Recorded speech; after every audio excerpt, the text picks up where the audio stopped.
For the repair of the Meiyo electric junction box frequency system, the following procedures were necessary: replacement of various electronic components and general cleanup of the units. For testing, we add the RPM meter and the converter that came with the junction box,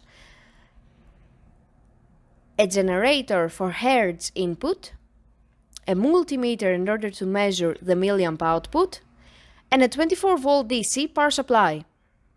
By manipulating the frequency input signal, we see that the units react accordingly.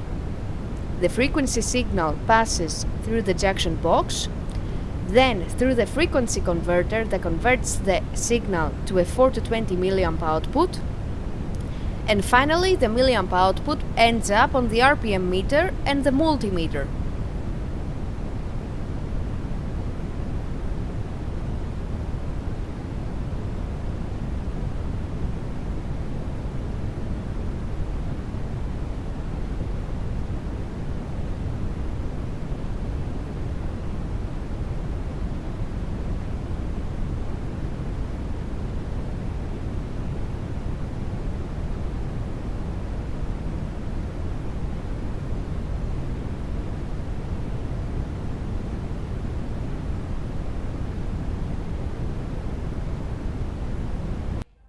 It is now clear that the frequency system is working successfully and is ready to be delivered to the customer.